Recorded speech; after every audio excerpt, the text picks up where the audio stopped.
Sony let me borrow the FX3 and I've had it for almost 3 weeks now. So before I hand it back to them in a few days, I wanted to make this video going through how I've set it up to make it most efficient and best possible in any shooting scenario for me.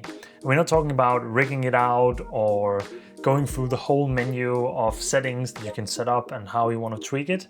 Instead, I want to go through how I've set it up specifically with a few settings in the menu, and otherwise I've customized all the buttons and dials to suit exactly what I need to shoot. I'll combine doing that with actually showing you how I would use these different features and these different buttons and customizations in the field and why it makes sense for me. So with that said, let's get straight into it. First of all, I run in the XAVCS, I believe it's just called. And there's two reasons for that. One is that my SD cards are simply not fast enough to record in the uncompressed formats. And secondly, my MacBook is fast enough to edit and process all the footage that I haven't had any issues with shooting in the compressed format.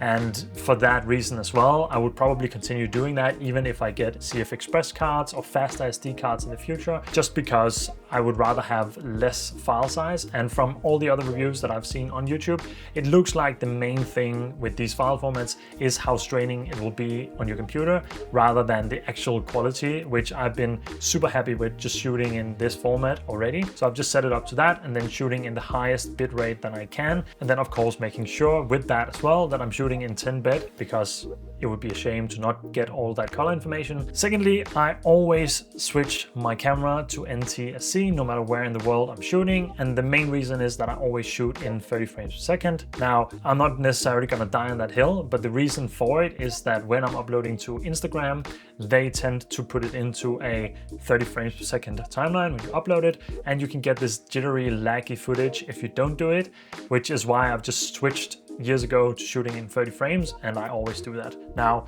saying that, I know some people will be like, oh, but 24 looks more cinematic, so sometimes you can shoot that, sometimes other things. I don't really see a difference personally, and if you do, that's perfectly fine. You can shoot in 24 if you want. What I care about is what works for me, and that's been shooting in 30 frames per second, so that's what I'm going to continue doing. Next up is I make sure that I shoot in S-Log3, S-Gamut-free Cine, I believe it's called. I just want to get the most dynamic range, the most out of this camera that I can, and this, as to what I know, is the highest possible format or log profile that you can shoot in this regard. So that's what I've just set up, and it's again just set it and forget it for me. I set it up and then I always shoot in that. And the last boring thing that we can set up is Cine EI. Now, I don't know all the technical things around this, and I didn't really dive into the other menu settings, because what I really wanted to set up was just Cine EI, as I understood that it just lets you switch between the base ISOs, which are 800 and 12,800. And some people swear to being able to switch between all the other stops of ISO, and in the future that could change for me as well. But in the 3 weeks that I've had it now, it's been perfect for me to just switch between the two base ISOs and know that I have the cleanest possible images. And a very last thing that I almost forgot is the marker display. I've just set it up to be 9:16, which means that if I shoot anything vertical, I can see those frame guides to see where the crop will be and if that will be in frame, if that will look okay, or if I need to change something up. It's not that often that I use it intentionally, but it's on the screen always, which makes it easier for me to just see if that is a factor or not. Next up are the dials, because I think they are pretty straightforward. The front one is set to aperture when I'm not using the aperture ring on the lens. I borrowed some lenses from Sony, and I think we have one here, 35mm, and here is an aperture ring, so I can do that, or I can switch it into auto and then I can control it with the camera. So in cases where I'm shooting fast-paced and I need to be able to switch that fast to maybe get more or less light in, I will switch it over to auto, and then I will do it from the camera with that dial. But when I'm shooting a little bit more casual, I like to use the aperture ring just because I think there's a nice feel to it. And I usually have my hand resting somewhere around there anyway, so it's fine for me to use that to switch it around. On the back of the camera, the upper dial, I've just set to shutter speed. I think it's that by default and haven't changed it. The only thing about this dial is that I find it a little bit difficult to actually dial around and adjust, so I don't use it that often, but it's just set to shutter speed, so if I need it, it's there. Lastly, the wheel button, the lower dial, I don't know what it's called, I have just switched that over to nothing. So As a default setting on the camera now, it does absolutely nothing. And we'll get back to that in a second when we go through the buttons on why that is and why I've chosen to do it like that. But as default, it doesn't do anything on the camera. And with that, we can head on to all the buttons. So these are how I've dialed it in the last 3 weeks to make it work really well for how I'm shooting and make it super fast to switch things around. The first things, which are probably very obvious that I haven't touched, are the record buttons. I love that there is one on the top and one on the front. That just makes it super easy to hit record. When I'm recording a talking head shot like now, it's easier to just hit the front one instead of the one on the top. And I think I can customize the one on the front. I think the other one is non-customizable, but I've just left them to record. I absolutely love that they just do that by default, and that's how I'm going to leave it. Another button that I haven't touched is the actual shutter button. So if you're taking photos, that's what you'll use for that. So the only thing it does now when I'm in video mode is just half pressing it will focus the camera. That's it. So now we're gonna get into all the buttons that I actually have customized, at least some of them. And we'll just go by the order that Sony has labeled them on the camera. So we're obviously gonna start with the first. I think this is normally intended to be a shutter button. I don't know if you can lock it or not. I've switched this over to switch between manual and autofocus. Now let's explore 3 different reasons why I do this. The first one is temporarily locking the autofocus. So if I'm autofocusing on something and I can see something is about to move into the frame and I don't want the autofocus to accidentally take over, then I will just push that button quickly, depending on how I'm holding my camera, but sometimes I'm prepared for that if I'm in a situation where it makes sense. I'll quickly press that button, it'll switch into manual focus while I'm shooting, and then when this object or person or whatever it is has passed by, I can click it again and it'll start taking focus again. I know there's other ways to do this, and the next 2 reasons is why I've set it up like this. Secondly is just shooting in manual focus. I actually do this quite often, especially with the FX3. I found myself doing it even more because the focus peaking is so good on the screen that it was easy to see what's actually in focus and what's not. So switching it over to manual focus when I don't need the autofocus to do something for me or to hunt too much, this has been way easier. And having one button that just switched it over instead of having to do it on the lens and remembering and forgetting that, this has been way easier for me. The third reason is sometimes I will use the autofocus to focus on something and then I want it to lock there, especially if I'm recording myself. Say that I'm recording a notebook and I want it to focus on the text and not on me. If I go in frame, sometimes it'll be difficult for the autofocus to know what I wanted to focus on. It can't read minds, it can just focus automatically. So then I will just lock it in and then I know that I have everything set up. I could also just focus it manually, but sometimes either works better or worse. And then the last and fourth reason is sometimes I want to focus pull. Okay, so I focus on the background with autofocus, then I hit the button 1 to switch to manual focus, move the joystick over to where I want it to focus after. Then I can start recording, and when I want to, I can just hit back to autofocus, and it will focus pull forming into the foreground. This is a super neat trick to actually pull focus with the autofocus, and it works very well. But especially with these photography lenses, it's pretty difficult to manual focus, and I would love to get my hands on a cinema lens so I can try really focus pulling with something that's way more smooth. But with these, sometimes it's quite difficult to do. So I prefer to do it this way if I know exactly where I want it to focus, and then 95% of the cases, it works really, really well. Next up is button 2. And this one by default is the white balance button, and that is what I've kept it to as well. Now, I started out shooting video with just shooting auto white balance, then moved into color grading, continued doing that, but found myself in some weird situations sometimes where white balance didn't really match up with what I actually wanted the image to look like. So I had to do a lot of post-processing with that. And it's only recently I really understood white balance and starting to understand the differences between light and how white balance works with that, and why sometimes white balance doesn't make sense. But having this button that I can just quickly hit and then change the white balance is one thing, but the fact that when I click it, I can just manually use dials without having to move around or click on anything. I can just hit the white balance button and then I can move the dials to adjust the white balance exactly how I want it. And for me, that's been the biggest game changer in using the FX3 with the white balance, is that it's so fast to move it around. Now, in terms of actually changing the white balance and seeing what it's supposed to be, other than just knowing what temperature the lights might be, there are 2 features that I love to use. One is using the lens caps that comes with the Sony to just monitor and use the white balance from that, at least to get an indication of what it looks like. And the second one is in combination with the custom button 5, which we'll get to in a second.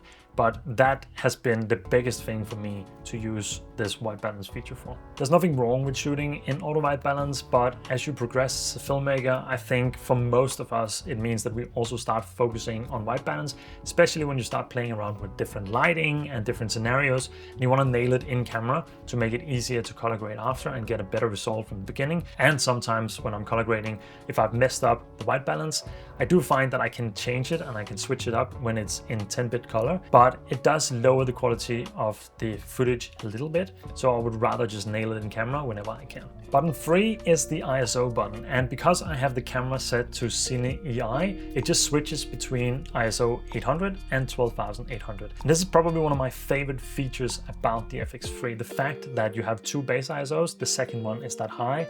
No Canon just came out with a new camera that has 3 base ISOs, but for now this has been perfect for me. The fact that I can just with one click of a button get so many more stops of light and then adjust it accordingly from there and still have a pretty clean image is so amazing. And this is one of the main reasons why I absolutely love the FX3. But having that in certain scenarios and being able to keep the ND filter on the camera and just clicking that button and then adjusting the ND to make sure that I'm not getting too much light in has been so easy to use instead of having to screw off the ND filter all the time, especially because it's a threaded one, don't have a magnetic one yet. This has been by far one of my favorite features. Before we get to the next button, I just want to touch upon the joystick on top of the camera, because the first 2 weeks I had this camera, I was super annoyed with that joystick. The reason being that when you click in the middle of the joystick itself, by default, or at least the way that the FX3 was set up, the way that I got it from Sony, is set up so that it can change between the focus areas. Now, in theory, to me, that would make a lot of sense. Then you have an easy access to that. The problem is just when I'm trying to move the joystick around, which I do quite a lot when I'm shooting with different focus modes, I kept touching or clicking on that button so that I kept going in and out of the focus mode selector, which was first of all super distracting from what I was trying to shoot, and second of all not very practical in terms of actually moving the focus area itself. So I don't know why I didn't think of that faster or before, but the other day I changed it around so that now it only moves the focus area around. And I will much rather have that and then change the focus mode or focus area settings in a different way than having that button do it. So now I'm a lot more happy with the joystick. I wish it was not on the top of the camera, but on the back of it instead, but that's a whole other thing. Maybe that's just because I've been used to shooting with the Canon R6 for so long. But either way, changing that setting on the joystick was such a game changer and made it so much better to use the camera.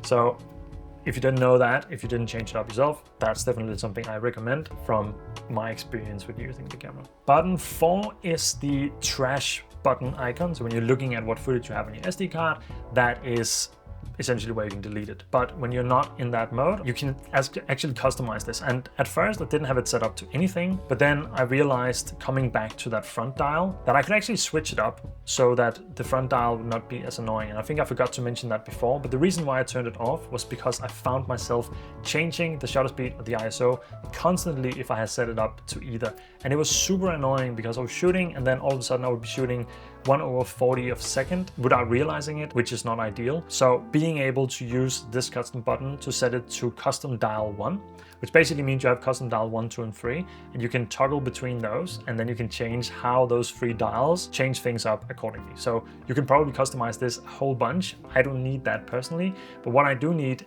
in this case is to make custom dial 1 menu setting into the wheel, the lower dial, change the shutter speed. And I don't need it to change ISO or anything because the ISO button changing from 800 to 12,800 is perfect for me. Being able to change the shutter speed fast, which we'll come back to a little bit later, why that makes sense, it's just super nice. I like to use it on dial there because I think the other dial, the upper dial, is a little bit difficult to hit.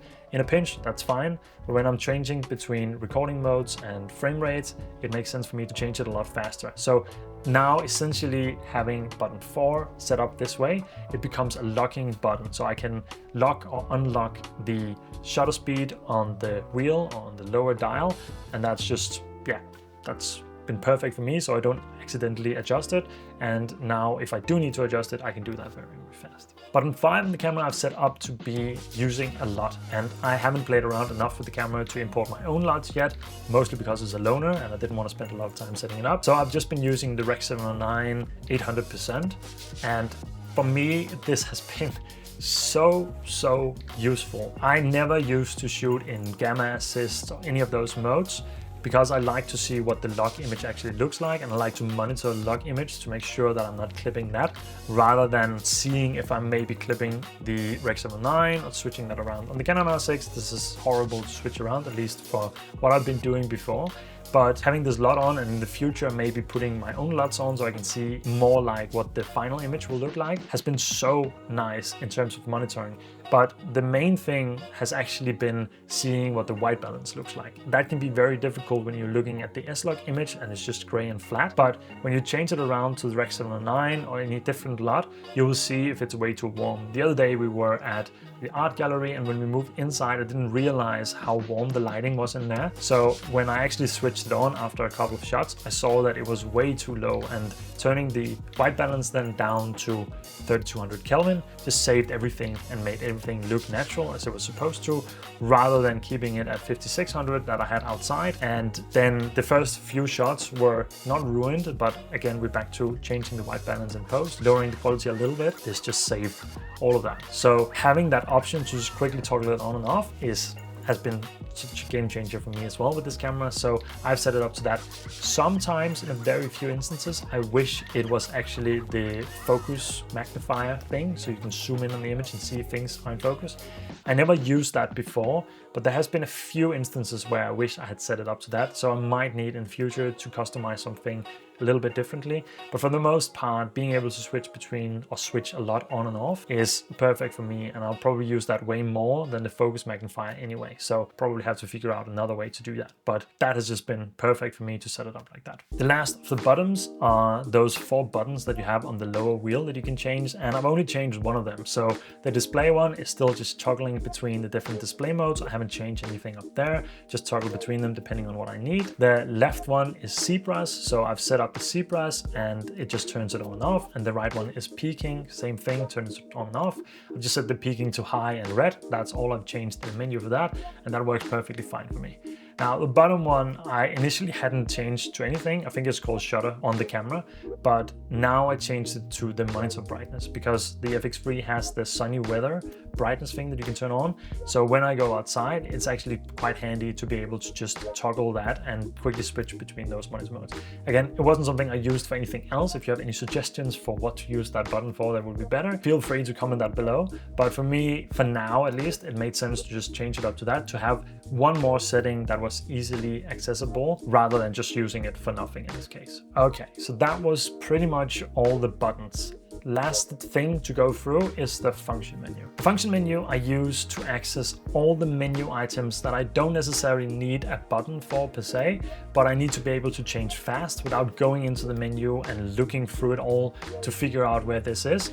And even though sometimes it's fine to go through it and know where to look for it, it's just a lot of clicks usually to actually get to that menu item, rather than just having it accessible in the function menu. So the first thing I've set up in here is the recording frame rate. And before we get to why that is, a little backstory is that one of the things that I was super excited about getting the FX3 on a loan, or just trying it out, was the memory recall functions, because on the Canon R6 Mark I that I have, you can only use the different MR1, 2 and 3 to change photo modes. You cannot use it for video. I know they changed it on later cameras or other cameras, but for me it's been a huge struggle, and I thought this was a feature that I would absolutely love on the FX3, and it turns out that I really don't. 2 reasons for that. One is the mode button is simply too far away. It's too handy to click on that and switch the modes. I really didn't like doing that. I found it too difficult to toggle between them. And the main reason for them is because I wanted to have one set up for 30 frames per second, one for 60 and one for 120. So I could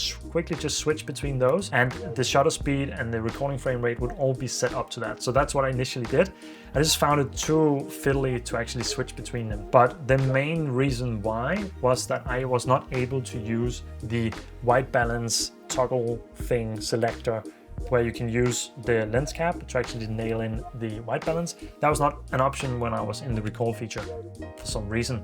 And that made me not want to use it that much, which ended up actually being fine, because now adding the recording frame rate setting into the function menu made it so much easier to just access it there. And again, we come back to the FX3 being able to change a menu setting that you're standing on like that, or you're in the white balance or something with the dials, just means that I can open the function menu, just stand on it without clicking into it and just turning the dials and then switching between, usually it's 30 and 60 I change between the most, but also just to 120 if I want. Then when I go out of that setting, I can just hit custom button 4 and then switch the shutter speed around fast with the wheel and lock it again. It might seem a little bit tedious, but for my workflow and for my preference and how I ended up finding everything working out, this was the best thing for me. Now, I know that the FX3 is going to get shutter angle later this year, and that will completely eliminate all of that, unless you find yourself in a situation where the lights are flickering and you need to tweak it a little bit. Then you might need some settings for that. But then just being able to go into the function menu, switch the frame rate, then the shutter speed will take care of itself, and then that's perfectly fine. So for me, also in the long run, seeing that this would be a setting that I would use, this has been better than using the memory call features for me, both because of the white balance thing, but also because of the mode function button, the mode switcher.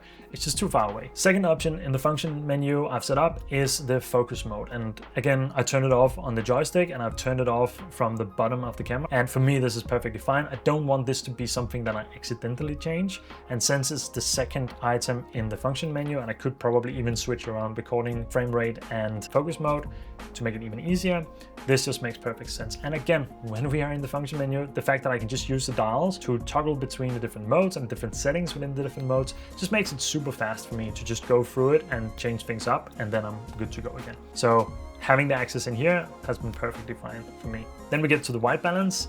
You might say there's no reason to have the white balance here when you have the white balance button, and to a certain extent I agree. The only reason why I put it in here as well is because when I'm changing everything inside the function menu, if I'm changing a lot of things around, I tend to also want to change the white balance in there instead of having to go out and then change the white balance by clicking another button. So for me, it's just been convenient to have it in there as well. Having the two places for me in this case is not a big thing. It's something that I change a lot depending on where I'm moving around and what I'm doing. And I always want to have quick access to it. So having it in two places for me is just a good extra bonus. Then we come to stabilization, something that I was quite disappointed with in the FX3. I thought it was going to be better. It might still be me that needs to do a lot more testing, but being able to toggle it off into standard and into active has just been making it a little bit easier to work around when I don't think it was working as well as I wanted it to. So still something I need to experiment more if I can afford one in the future. But other than that, like, that's just a quick access to changing stabilization around. And then the last thing in here is the zebras. For the most part, I just leave the zebras at C1 at 52 ±2. That's how I monitor the brightest part of the skin tones, and usually expose for that. But in some cases, when I don't have a specific subject or person in frame and I'm not exposing for the skin tones, I like to switch it over to C2 so I can just monitor the highlights instead and make sure that that's not clipping. I wish that I could use C1 and C2 at the same time on the Sony. That's one thing that I found, that on the Canon I can have both of them on at the same time, Zebra 1 and 2. And here it just seems like I can't, and I don't understand why. On the Canon, on the other hand, I can't have peaking and zebras on at the same time, so I guess it's a give and take. But either way, I can quickly switch between them. We're back to the toggle and dials again. I can quickly dial it around, and then I just have the two settings that I need between C1 and C2. And then lastly, on the bottom, you'll see that I just have all the autofocus menu items that I could find. And this is not something that I use very often, but this is one of the specific things that if I need to change something about the autofocus, I prefer it being here where I can easily access it and find it, rather than having to go through the menu and find all the different items and then tweak them around. So being able to switch between human and animal, or toggle it on and off, even though I have the manual focus and autofocus on and off button as well, and being able to change the sensitivity and the transition speed just makes it a little bit easier. It's not something I change very often, but I do have certain situations where I wanted to lock on to a person and stay there, and then it just makes it easy for me to access those options, to go in there and change it around. I think that was pretty much all the settings that I've gone through and changed in the FX3. If there's anything you feel like I've missed or you would like to know, then just leave a comment down below and I'm happy to explore what I've done if I still have the camera and let you know. And if you have any suggestions to what I could change around that you think would make even more sense for me, I'm all ears. I haven't explored all the possibilities of it. I've just played around with it and tweaked it to my workflow, and this seems to be what works the best for me, at least for these 3 weeks that I've had to test it out now. And if you enjoyed this video and liked it, then please subscribe if you're not already and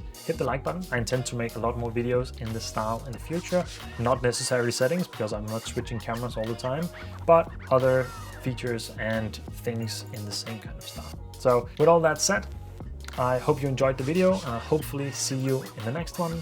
Until then, take care.